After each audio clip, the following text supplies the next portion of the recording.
Hey there, friends, it's Walt. So you're going to hear it here for the very first time. I need to get separated from my phone. It's not working for me. The entire relationship isn't working very well. I saw a notification this morning that my screen time for the last week was up 12%.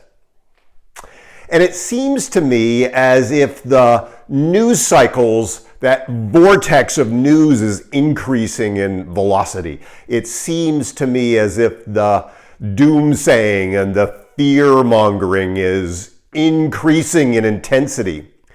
And as a result, I find myself drawn more to the phone, to the news, to the latest updates, almost like being drawn to a car accident, a fiery crash. It's like we have to look. I just feel compelled to look.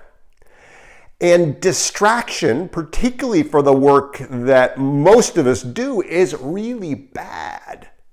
There's an entire science called interruption science, and interruption science suggests that we are interrupted or cause ourselves to be interrupted every 3 minutes of the day.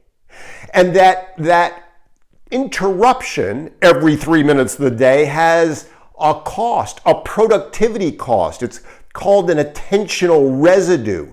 And the way that plays out is that when we are interrupted and then go back to something else, it takes us a span of time to get reattended to what we were doing. So if we're reading, for example, or writing, for example, and we get interrupted by this thing, and we pay attention to a news flash or something, and we come back to our writing, it takes us at least, this is a scary number, at least 11 minutes to get refocused.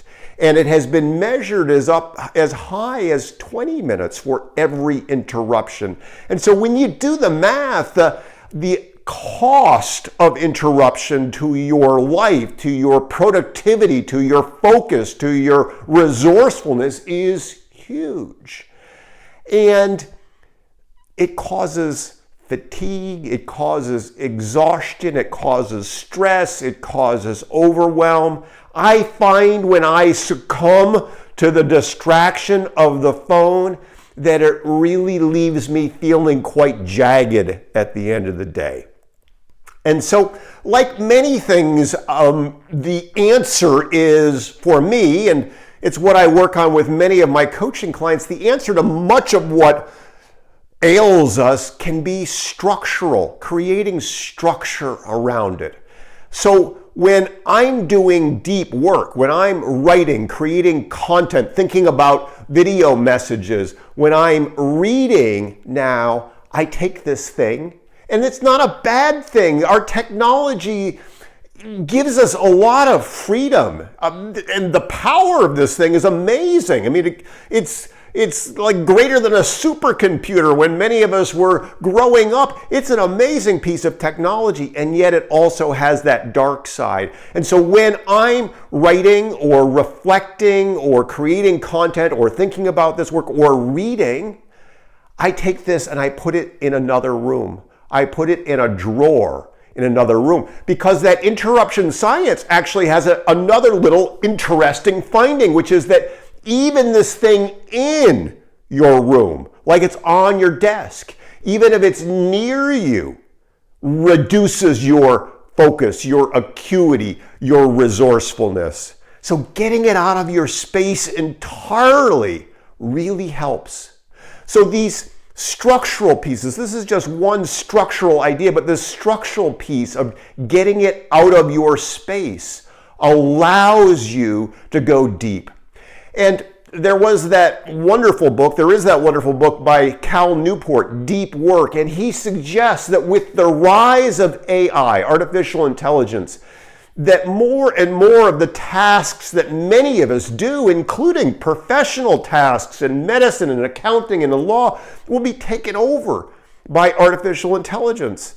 And that's not a bad thing, because there are many things that AI can do better than we can do.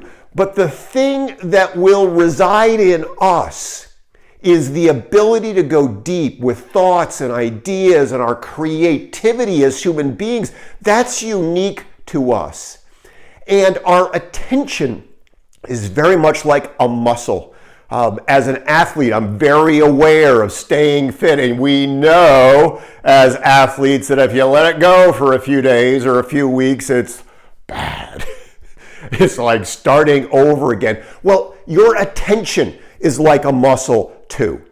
And if you let that muscle atrophy, it's harder and harder. Just think about sitting down to read a novel and how tempting it is to go over to the phone every few minutes. That's not good. So I want to encourage and invite you to think about how you can create some structural boundaries for yourself so that you can do the deep work that you're called to do, that is one of your greatest gifts of all. Make it a great rest of the day, great rest of the week. Bye for now.